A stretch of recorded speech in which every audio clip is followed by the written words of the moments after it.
আসসালামু আলাইকুম। আমরা এখন দেখব 50তম বিসিএস প্রিলিমিনারি পরীক্ষার গণিত অংশের প্রশ্ন সমাধান। আমাদের চ্যানেলটির সাথেই থাকুন। আমরা প্রতি পরীক্ষার পর চেষ্টা করি সেই পরীক্ষার প্রশ্নের গণিত অংশের সমাধান ভিডিও আকারে আপলোড করার জন্য। অঙ্ক শুরু হবে 1 নম্বর অঙ্ক দিয়ে। 1 নম্বর অঙ্কে বলা ছিল জারিনের জন্ম 29 ফেব্রুয়ারি, তার জন্মগ্রহণের সাল কোনটি হতে পারে? 29 ফেব্রুয়ারি মানে হচ্ছে এটা একটা লিপ ইয়ার। তো এখানে অপশনের মধ্যে 2002 সাল, 2004 সাল, 2006 সাল এবং 2010 সাল। এর মধ্যে 2004 সাল ছিল হচ্ছে লিপ ইয়ার, সেজন্য তার জন্ম 29 ফেব্রুয়ারি 2004 সালে হবে। এটি হবে এই প্রশ্নের উত্তর। তারপরে প্রশ্ন নাম্বার 5। নাম্বার 5-এ বলা আছে 40 থেকে 50-এর মধ্যে একটি সংখ্যা দৈবভাবে নেওয়া হলে এটি মৌলিক হওয়ার সম্ভাবনা কত?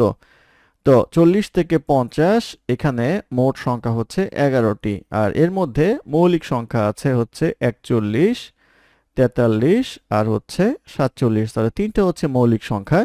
তাহলে 3/11 এটি হবে হচ্ছে নির্ণয় সম্ভাবনা বা মৌলিক সংখ্যা হওয়ার সম্ভাবনা। এটি হবে এই প্রশ্নের উত্তর। তারপর প্রশ্ন নাম্বার 10। নাম্বার 10-এ বলা আছে 2, 3, 4, 7 সংখ্যাগুলো গড় বিচ্যুতি কত? তো 2, 3, 4, 7 এর গড় বিচ্যুতি বের করতে গেলে আগে আমাদের গড়টা বের করতে হবে। এই 2 plus 3 plus 4 plus 7 divided by 4 এটা হবে হচ্ছে গড়। তাহলে 4 আর 7 হচ্ছে 11, 12, 13, 14, 15, 16, 16/4 ইকুয়ালস আসবে 4। 4 আসবে হচ্ছে আমাদের গড়। তাহলে প্রত্যেকটা থেকে এখন ডিফারেন্স বের করতে হবে। 3, 4, 7 এখান থেকে যদি আমরা 4 এর ডিফারেন্স বের করি আসবে হচ্ছে 2। এখান থেকে 4 এর ডিফারেন্স বের করলে আসবে হচ্ছে 1। এখান থেকে 4 এর ডিফারেন্স বের করলে আসবে হচ্ছে 0। এখান থেকে 4 এর ডিফারেন্স বের করলে আসবে হচ্ছে 3। তাহলে এই কয়টা ডিফারেন্স বের করার ক্ষেত্রে মডুলাস ইউজ করতে হবে, অর্থাৎ ছোট বড় যাই হোক না কেন পজিটিভ মান হিসেবে ধরতে হবে। তাহলে এটা করলে আসবে হচ্ছে 6। তাহলে গড় ব্যবধান হবে হচ্ছে এই 6 ডিভাইডেড বাই মোট সংখ্যা 4। কাটাকাটি করলে আসবে হচ্ছে 3/2। এই 3/2 আসবে হচ্ছে গড় ব্যবধান। এটি হবে এই প্রশ্নের উত্তর। তারপর প্রশ্ন নাম্বার 23। নাম্বার 23-এ বলা আছে যদি একটি গাড়ির গতি দ্বিগুণ করা হয় তবে গাড়িটির গতিশক্তি পূর্বের গতিশক্তির কত গুণ হবে? তো গতিশক্তির সূত্র হচ্ছে K equals half M V square. V হচ্ছে গতিবেগ। তো আগের গতিবেগ যদি 1 হয় তাহলে আমরা বলতে পারবো হচ্ছে হাফ এম 1 স্কোয়ার মানে হচ্ছে হাফ এম। আর এখন যদি দ্বিগুণ করা হয় তাহলে আসবে হচ্ছে হাফ এম 2 স্কোয়ার ইকুয়ালস আসবে হচ্ছে 1/2 ইন্টু 4 ইন্টু এম, অর্থাৎ আগে ছিল হাফ এম, এখন হবে হচ্ছে হাফ এম এর 4 গুণে। 4 গুণ হবে হচ্ছে এই প্রশ্নের উত্তর। তারপরে প্রশ্ন নাম্বার 24। নাম্বার 24-এ বলা আছে -1 plus 1/2 minus 1/4 plus 1/8 minus 1/16 plus ধারাটির অসীমতক যোগফল কত হবে? তো অসীম যোগফলের সূত্র হচ্ছে s equals a by 1 minus r। তো এ হচ্ছে এখানে প্রথম পদ হচ্ছে -1 আর আর হচ্ছে সাধারণ অনুপাত। সাধারণ অনুপাত আসবে হচ্ছে দ্বিতীয় পদ ডিভাইডেড বাই প্রথম পদ ইকুয়ালস আসবে হচ্ছে -1/2। তাহলে এখানে যদি আমরা মান বসাই এ এর মান হচ্ছে -1 আর এটা আসবে হচ্ছে 1 মাইনাস -1/2 করলে আসবে হচ্ছে -1। এটা আসবে হচ্ছে 1 প্লাস 1/2। এটা আসবে হচ্ছে -1 2। এটা আসবে হচ্ছে 3/2। তাহলে আসবে হচ্ছে -2/3। -2/3 হবে হচ্ছে অসীম ধারাটির যোগফল। এটাই হবে এই প্রশ্নের উত্তর। তারপরে প্রশ্ন নাম্বার 35। নাম্বার 35-এ বলা আছে সেট 2, 3, 4 এর প্রকৃত উপসেট কয়টি? প্রকৃত উপসেটের সংখ্যা হচ্ছে 2n-1, অর্থাৎ n হচ্ছে এখানে সেটের উপাদান সংখ্যা। সেটের উপাদান সংখ্যা হচ্ছে এখানে 3 - 1 ইকুয়ালস আসবে হচ্ছে 8 - 1 ইকুয়ালস 7। এই 7 হবে হচ্ছে প্রকৃত উপসেট। এটি হবে এই প্রশ্নের উত্তর। তারপরে প্রশ্ন নাম্বার 47। 47-এ বলা আছে এহসান টেবিলের উপর চায়ের কাপের হ্যান্ডেলটি পূর্ব দিক করে রাখলো। সে ঘড়ির কাঁটার যেদিকে ঘুরে সেই দিকে চায়ের কাপটি 180 ডিগ্রি ঘোরালো। এখন চায়ের কাপের হ্যান্ডেলটি কোন দিক বরাবর থাকবে? তো চায়ের কাপের হ্যান্ডেল তার ছিল হচ্ছে পূর্ব দিক বরাবর। এখন যদি সে 180 ডিগ্রি কোণে ঘোরায়, অর্থাৎ এই ক্ষেত্রে যদি 180 ডিগ্রি কোণে ঘোরায় তাহলে চায়ের হ্যান্ডেলটি ঘুরে এই দিকে আসবে। তাহলে এইটা হবে হচ্ছে ওয়েস্ট সাইড, অর্থাৎ পশ্চিম দিক হবে হচ্ছে এই প্রশ্নের উত্তর। তারপর প্রশ্ন নাম্বার 48, নাম্বার 48-এ বলা আছে x square minus two plus one by X square whole to the power 7 এর বিস্তৃতিতে মধ্যপদ কততম পদটি। তো এটা যদি আমরা হিসাব করি তাহলে আসবে হচ্ছে এক্স স্কোয়ার মাইনাস টু, এটাকে লেখা যায় হচ্ছে x square into one by X square plus one by X square whole to the power 7। তাহলে A square minus two A B plus B square, এটা আসবে হচ্ছে A minus B whole square whole to the power 7। এটা আসবে হচ্ছে x minus one by X to the power 14। যেহেতু এখানে পাওয়ার 14 জোড় সংখ্যা, তাহলে মধ্যপদ আসবে হচ্ছে 14/2 প্লাস 1 ইকুয়ালস আসবে হচ্ছে 7 প্লাস 1 ইকুয়ালস আসবে হচ্ছে 8, অর্থাৎ 8তম পদ হবে হচ্ছে মধ্যপদ। এটাই হবে এই প্রশ্নের উত্তর। তারপরে প্রশ্ন নাম্বার 53তে বলা আছে কে এর কোন মানের জন্য 5x plus 4y minus 1 equal 0 এবং 2x plus ky minus 7 equal 0 সরল রেখা দুইটি সমান্তরাল। সরল রেখা দুইটি সমান্তরাল মানে হচ্ছে তাদের ঢাল সমান। তাহলে প্রথমটার ঢাল আমরা যদি সূত্র অনুযায়ী দেখি, তাহলে ঢালের সূত্র অনুযায়ী A X plus B Y plus C equals 0 যদি হয়, তাহলে ঢাল এম ইকুয়ালস হবে হচ্ছে মাইনাস এ বাই বি। সূত্রটা মনে রাখবেন। আর এটার সাথে এটা কম্পেয়ার করলে আমরা পাবো হচ্ছে, এটার ক্ষেত্রে ধরে নেই হচ্ছে m1, এটা সমান সমান হচ্ছে মাইনাস এ বাই বি, অর্থাৎ মাইনাস 5/4। আর এখানে m2 ঢাল, m2 আসবে হচ্ছে মাইনাস 2/k, এই আসবে হচ্ছে দুইটা। এবং যেহেতু ঢাল দুইটা সমান হবে, সমান্তরাল হলে, তাহলে এটা আসবে হচ্ছে ইকুয়েশন। তাহলে k ইকুয়ালস লেখা যায় হচ্ছে মাইনাস 2 ইন্টু 4 বাই মাইনাস 5, এটা আসবে হচ্ছে 8/5। এই 8/5 হবে হচ্ছে k এর মান। এটি এই প্রশ্নের উত্তর। তারপরে প্রশ্ন নাম্বার 65তে বলা আছে এখন জানুয়ারি মাস হলে 100 মাস পর কোন মাস হবে। তো 100 মাসকে যদি আমরা 12 দ্বারা ভাগ করি, অর্থাৎ 12 মাস দ্বারা ভাগ করি, তাহলে 8 সমস্ত 12 ভাগের 4 হয়। তাহলে 8 বছর হওয়ার পরে আরো 4 মাস। তাহলে এখন যদি জানুয়ারি হয়, তার 4 মাস পর হবে হচ্ছে ফেব্রুয়ারি, মার্চ, এপ্রিল, মে। এই মে মাস হবে হচ্ছে 100 মাসের পর কোন মাস হবে সেটার উত্তর। মে হবে হচ্ছে এই প্রশ্নের উত্তর। তারপরে প্রশ্ন নাম্বার 70-এ বলা আছে 2x square plus 3x plus 1 এর ক্ষুদ্রতম মান কত হবে। ক্ষুদ্রতম মানের নরমাল সাধারণ সমীকরণের সাথে A X square plus B X plus C যদি এমন হয়, তাহলে আমাদের ক্ষুদ্রতম মান আসবে হচ্ছে X equals minus B by 2a। তো এটার সাথে কম্পেয়ার করলে আমাদের মাইনাস বি আসবে হচ্ছে মাইনাস 3, 2a হচ্ছে 2 ইন্টু 2 ইকুয়ালস আসবে হচ্ছে মাইনাস 3/4। মাইনাস 3/4 হবে হচ্ছে এই প্রশ্নের উত্তর। তারপরে প্রশ্ন নাম্বার 81, নাম্বার 81তে বলা আছে একটি সমবাহু ত্রিভুজের বাহুর দৈর্ঘ্য 8 মিটার হলে এর ক্ষেত্রফল কত হবে। বাহুর দৈর্ঘ্য যদি 8 মিটার হয়, সমবাহু ত্রিভুজের ক্ষেত্রফল হচ্ছে √3/4 স্কোয়ার। তাহলে আসবে হচ্ছে √3/4 ইন্টু 8 স্কোয়ার, আসবে হচ্ছে √3/4 ইন্টু 8 ইন্টু 8, কাটাকাটি করলে আসবে হচ্ছে 2, এটা আসবে হচ্ছে 16 √3। 16 √3 হবে হচ্ছে সমবাহু ত্রিভুজের ক্ষেত্রফল। এটি এই প্রশ্নের উত্তর।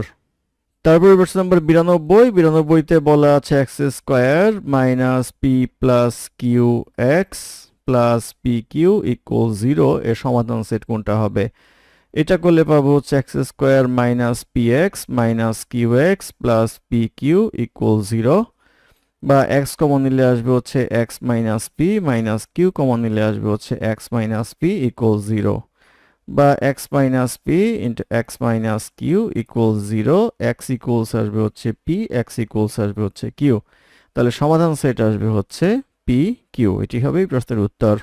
তারপরে প্রশ্ন নাম্বার 93-তে বলা আছে 3 plus 3/2 plus 3/4 plus dot dot dot plus 3/64 ধারাটির মোট কতটি পদ আছে। ধরে নেই আমরা n-তম পদ হচ্ছে 3/64, আর n-তম পদের সূত্র হচ্ছে a q to the power n-1, এটা আসবে হচ্ছে 3/64। এখানে a হচ্ছে প্রথম পদ 3, আর সাধারণ অনুপাত q ইকুয়ালস আসবে হচ্ছে 3/2/3 ইকুয়ালস আসবে হচ্ছে 1/2। তাহলে আমরা এখানে মান বসালে লিখতে পারবো 3 into 1/2 whole to the power n-1 equals 3/64, বা 1/2 whole to the power n-1 equals লিখতে পারবো হচ্ছে 1/64। 1/64 কে লেখা যায় 1/2 হোল টু দি পাওয়ার 6। তাহলে 1/2 1/2 বেস সমান পাওয়ার সমান n-1 ইকুয়ালস আসবে হচ্ছে 6, n ইকুয়ালস আসবে হচ্ছে 7, অর্থাৎ মোট পদ সংখ্যা হচ্ছে 60টি। এটি হবে এই প্রশ্নের উত্তর। তারপরে প্রশ্ন নম্বর 95তে বলা আছে 0 স্মলার দেন x স্মলার দেন 1 হয়, তবে নিচের কোনটি সবচেয়ে বড় হবে। তো আমরা যেহেতু বলা আছে x এর মান 1 এর চেয়ে ছোট এবং 0 এর চেয়ে বড়, তাহলে x ধরে নিব হচ্ছে 0.5।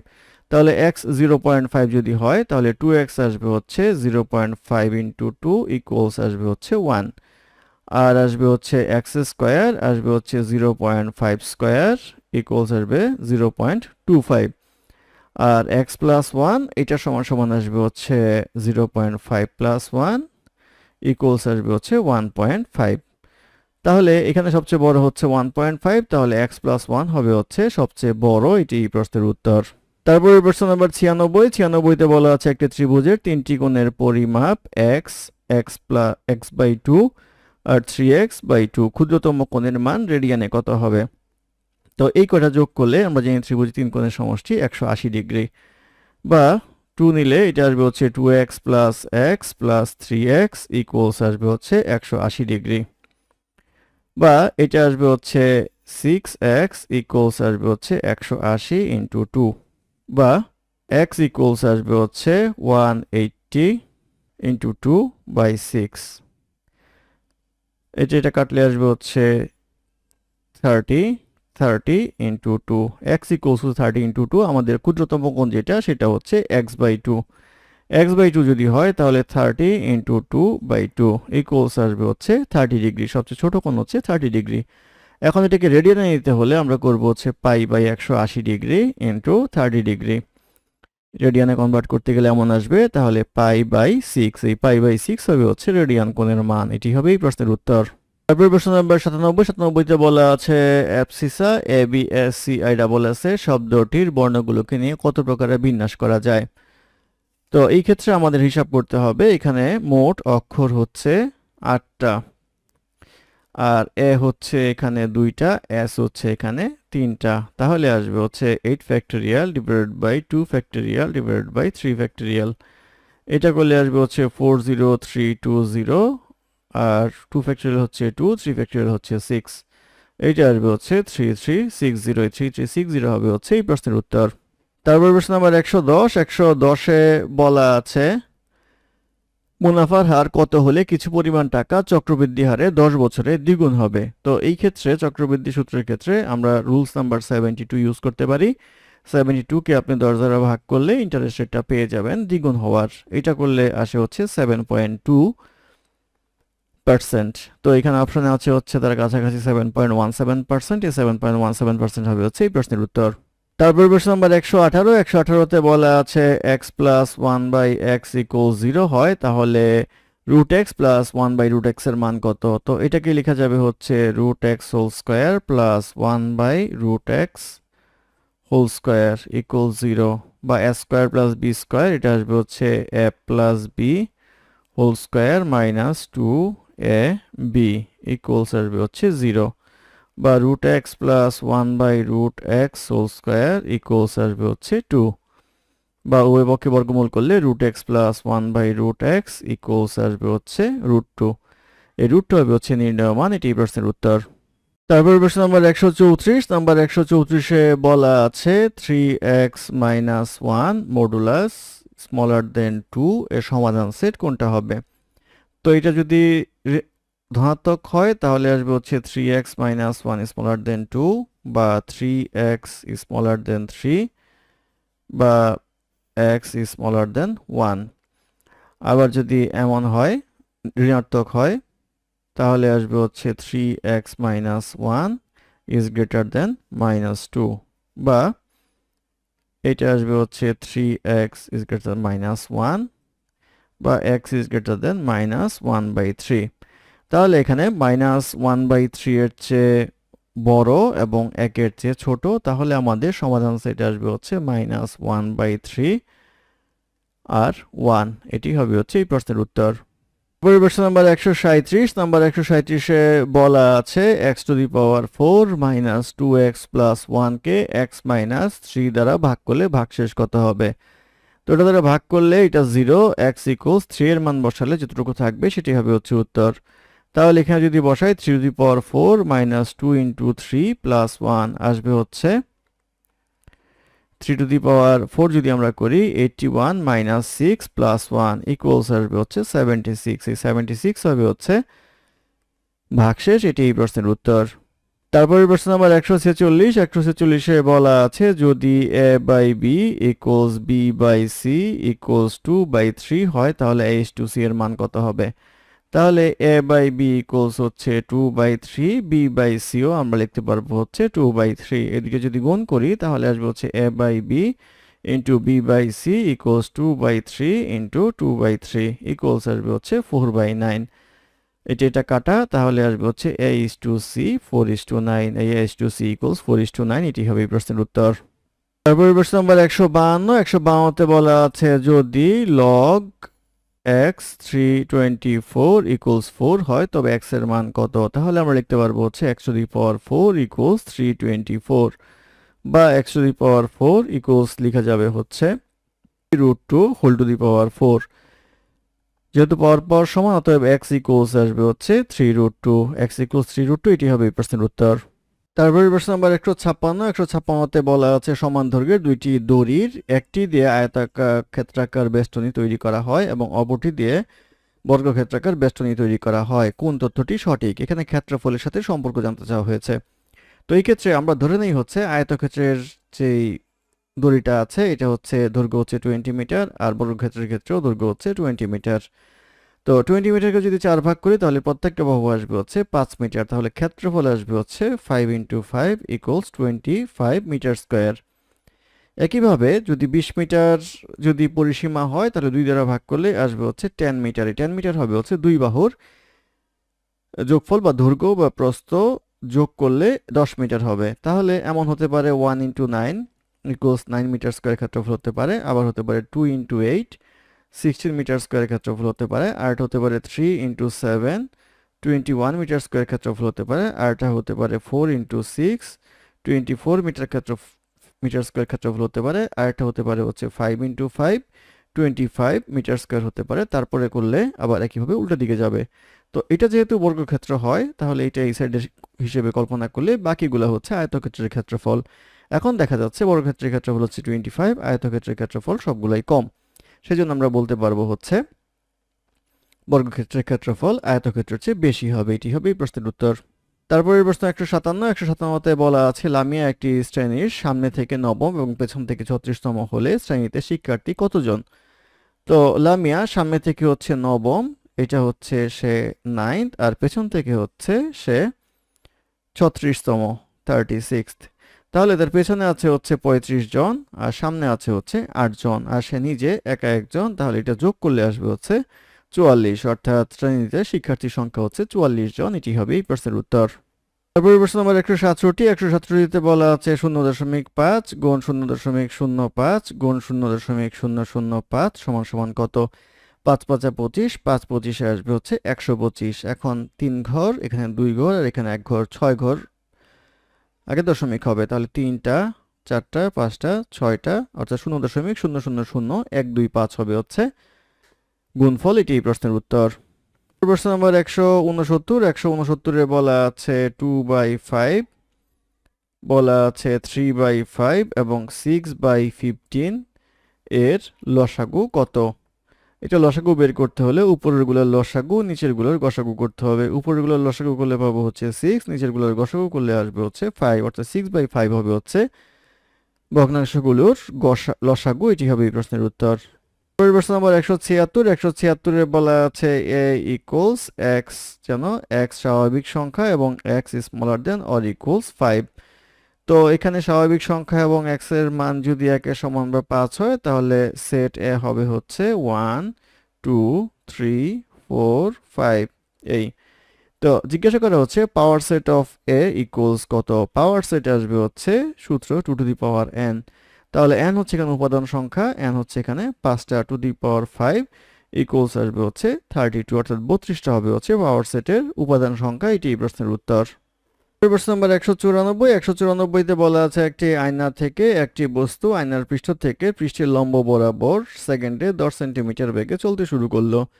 4 সেকেন্ড পর বস্তুটি তার প্রতিবিম্বের মধ্যে দূরত্ব কত হবে? তো এখানে যদি চলতে শুরু করে, গতিবেগ বলা হচ্ছে 10 সেন্টিমিটার প্রতি সেকেন্ডে, 4 সেকেন্ড চললে দূরত্ব হবে হচ্ছে 4 সেন্টিমিটার। তো এখানে বলা হচ্ছে প্রতিবিম্ব এবং বস্তুর মধ্যে দূরত্ব কত হবে। তো এখানে বস্তু হলে এখানে প্রতিবিম্ব হবে, দূরত্ব 40 সেন্টিমিটার, প্রতিবিম্বের দূরত্ব হচ্ছে 40 সেন্টিমিটার, তাহলে আসবে হচ্ছে 80 সেন্টিমিটার। এই 80 সেন্টিমিটার হবে হচ্ছে এই প্রশ্নের উত্তর।